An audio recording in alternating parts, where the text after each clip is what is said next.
নমস্কার। এখন কবিতা পড়ব। আজকের কবির নাম হামিদা কাজী। হামিদা কাজীর কবিতা বইটির নাম কবিতা আমার গ্রাম। কবিতা আমার গ্রাম, দমোহনী বাজার, পশ্চিম বর্ধমান থেকে শিল্পতীর্থ প্রকাশনী এই বইটি প্রকাশ করেছে 2022 সালে।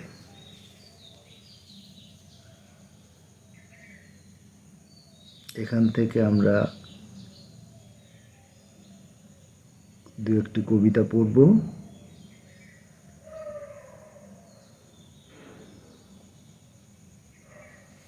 হামিদা কাজীর কবিতা কবিতা আমার গ্রাম।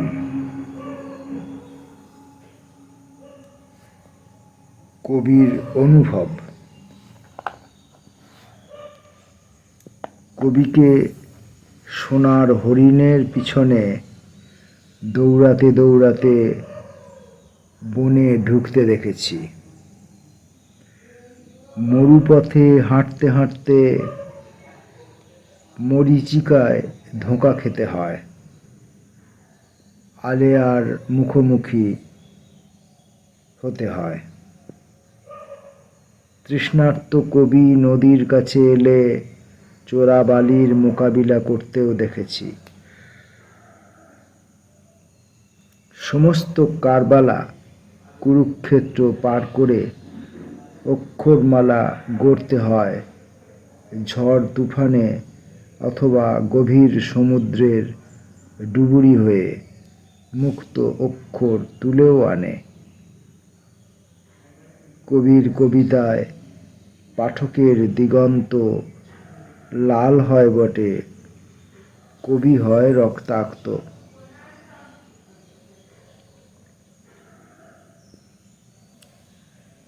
হামিদা কাজীর পরের কবিতাটি ঈশ্বরী হয়ে ওঠা। আমার সমস্ত খুশি তোমার হাতে বন্ধক দিলাম। আমার আনন্দ গান বাগান, আমার ছাত্র সংগঠনের দিনগুলি,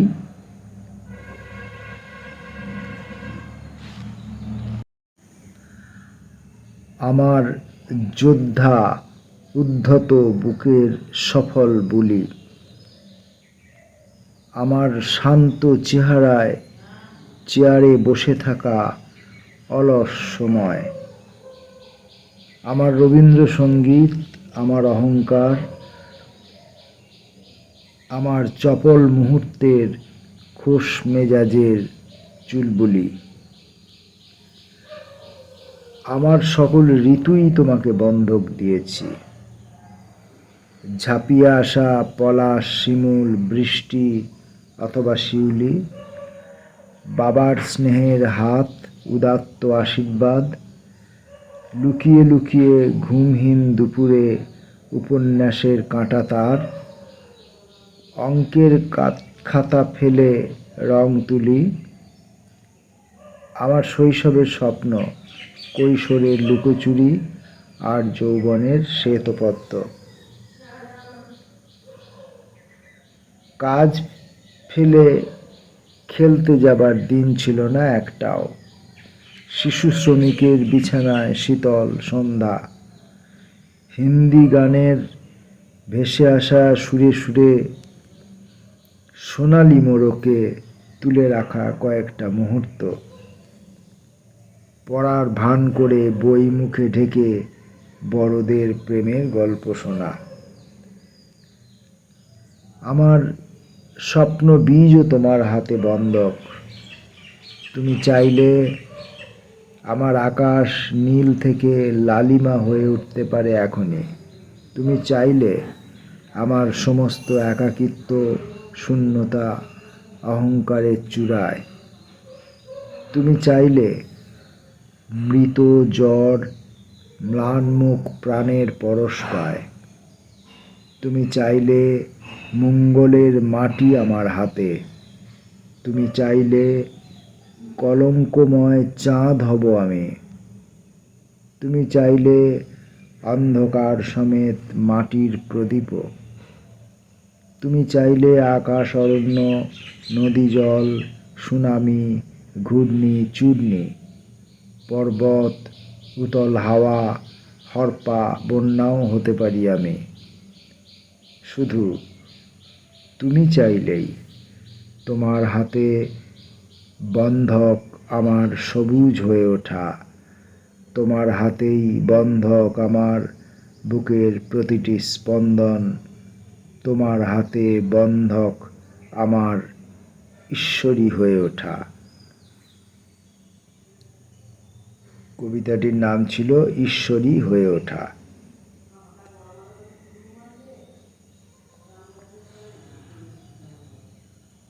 হামিদা কাজীর পরের কবিতাটির নাম ছায়া। কেউ পুড়লে নাকি কেউ আলো পায়, তাহলে কি কবি পুড়লে পাঠক আলো পায়? কবির হৃদয় দগ্ধ হয়ে অক্ষর সুগন্ধি ছড়ায়। কাব্যে কৌশলে ছলনায় বেশি দূর যেতে নেই, কেবল আগুনের পাশাপাশি দেওদারুর ছায়ায় একটা জীবনের চলার পথ একটু মায়াময় ছায়া। ছায়ার দাবিদার কে, গাছ না রোদ্দুর? জল নিয়ে নাকি তৃতীয় বিশ্বযুদ্ধ হতে পারে শুনেছি, কিন্তু ছায়ার দাবিদার কে? এটা কি কোনো যুদ্ধের বিষয়? তাহলে কি ছায়া এখনো কবির মুঠোয়? দ্বন্দ্বহীন, যুদ্ধহীন, দাবিহীন কারো কারো ছায়া না পেলে তো স্বাস্থ্যকর কবিতা লালন পালন হয় না। আমার এই কবিতার ছায়া যদি কেউ জানতে পারে, তবে কি আমাকেও ছায়াহীন হতে হবে? তাহলে কি ছায়া নিয়েও যুদ্ধ হয়? হয়তো প্রতীয়মান বিশ্বযুদ্ধ হয় না, কিন্তু যুদ্ধ একটা আছে।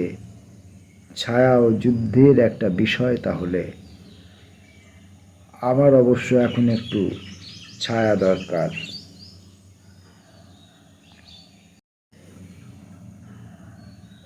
স্বাভিমান। কথা ছিল প্রেম জলে ধুয়ে নেব এই জীবন, অভিসার মানে শুধু গোপন আদর, অথচ আদর মানে এক একজনের কাছে এক এক রকম। কারো কাছে কেবল বেঁচে থাকার আশ্বাস, কবিতায় কবিতায় শ্বাস নেয় কেউ কেউ।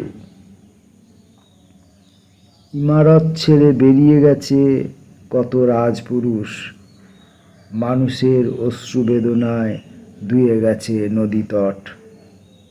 বনাঞ্চল হয়েছে নিশার আশ্রয়, বোধিবৃক্ষের নিচে বসে কোনো ঈশ্বর? আমার ঈশ্বর কেবল তুমি, যে আমাকে রাজপথ থেকে মরুপথে হাঁটতে শিখিয়েছে, একাকী, পাহাড়ের মতো, আকাশের মতো, অহংকার শূন্য অথচ স্বাভিমানময়, নীরব নেত্রে।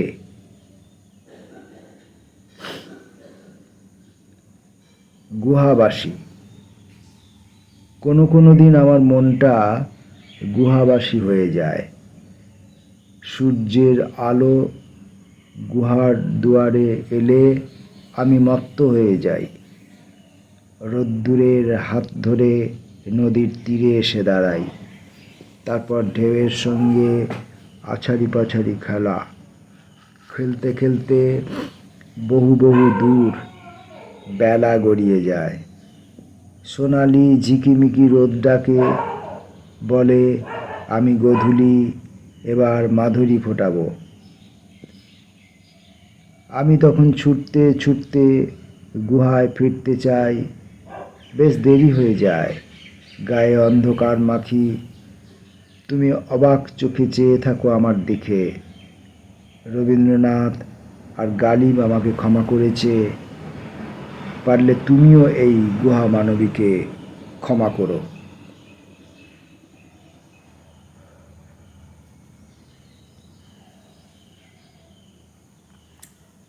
তুমি চেতনা।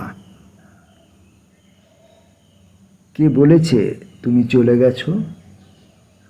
তুমি ছুঁয়ে আছো প্রান্ত জুড়ে। হা হা পায় যে হাসি, ভূগোলের রেখা চুরমার। কে দেয় সাজা মুক্ত স্বাধীন সত্য, কে রে? তোমায় নিয়ে যখন আলোচনা হয়, বাংলা তখন বাংলাই থাকে, দুই বাংলা বলে কিছু হয় না। আজ পরিযায়ী শ্রমিকের ঘরে ঘরে চায় এক মুঠো ভাত, একটু নুন। বেলা বয়ে যায়, খাইনি কো বাছা, কচি পেটে তার জলে আগুন। কে বলেছে তুমি চলে গেছো?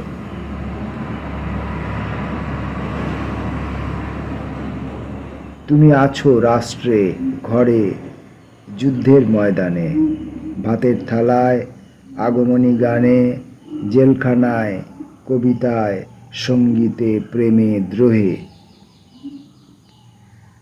তুমি গরিবের নও, প্রান্তিকের নও, তুমি মানুষের হৃদয়ের কোষ্ঠী পাথর, তুমি চেতনা, তুমি জ্বলন্ত সত্য।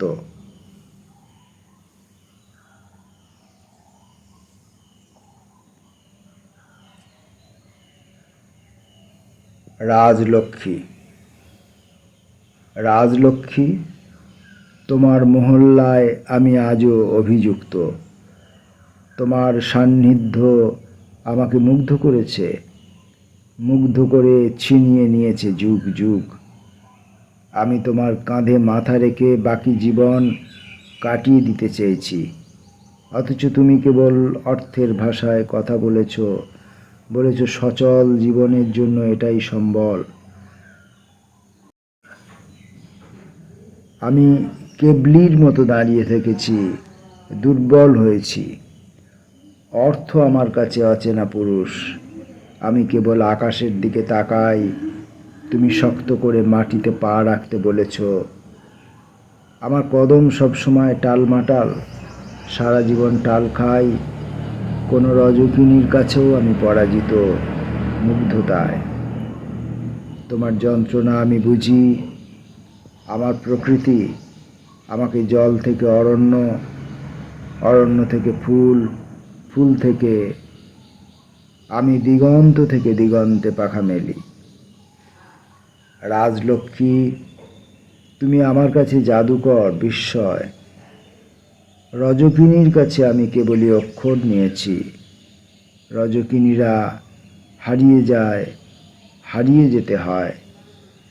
রাজলক্ষ্মী দাঁড়িয়ে থাকে, সময় অগ্নিসাক্ষী, জীবন বড় বিস্ময়।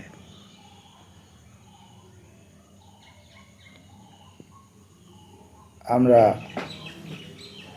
হামিদা কাজীর কবিতা পড়ছি। এবারে কবিতাটির নাম খাদ্য ও অন্যান্য। নুরুল ইসলাম ভাত চেয়েছিল, গুলি খেয়েছিল। এই দৃশ্য সারা পৃথিবীর, রোহিঙ্গা শিশু অথবা পাশের বাড়ির। জীবন্ত রুগ্ন শিশুর পিছনে হাঁটে শকুন, তার পিছনে শিকারী সাংবাদিকের ক্যামেরা। বিপুল জয়ধ্বনি বিশ্বজুড়ে, পুরস্কার। যন্ত্রণায় তিল তিল করে মরে সাংবাদিক। শিশুটির কি মৃত্যু হয়েছিল? আর শকুনটি কি তাকে? আজ আর কেউ জানি না। ওদের খবর তো খবর হয় না, শুধু জানি পুলিৎজার পুরস্কার আর এক ৩৭ বছরের তরুণ সাংবাদিকের মৃত্যু। নুরুল ইসলামদের কেবল ভাত দরকার, নাকি গুলিও?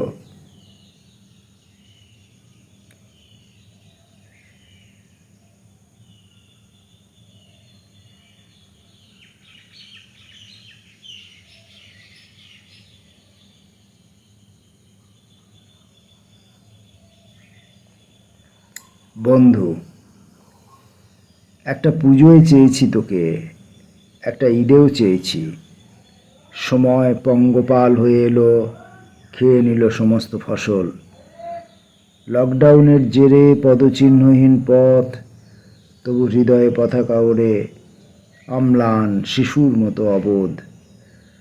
তোর কাছে তো কিছুই চাইনি, উড়ন্ত কিস অথবা ঝুলন্ত বাগান। তবু তুই এখনো কবিতা হোস, নীল আকাশ, নেই মান অভিমান।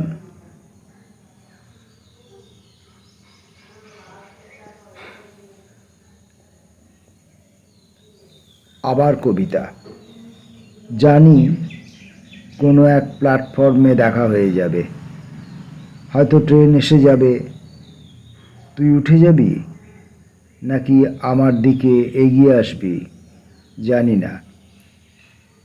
সে তুই যাই কর, আমি তো একটা কবিতা নিয়ে বাড়ি ফিরব।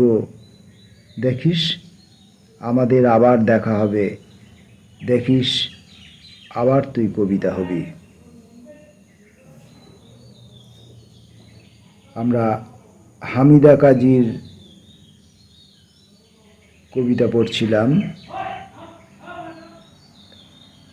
সহজ সরল ভাষায়, প্রাণের স্পর্শ, নিজস্ব অনুভূতি, নিজস্ব বক্তব্য দিয়ে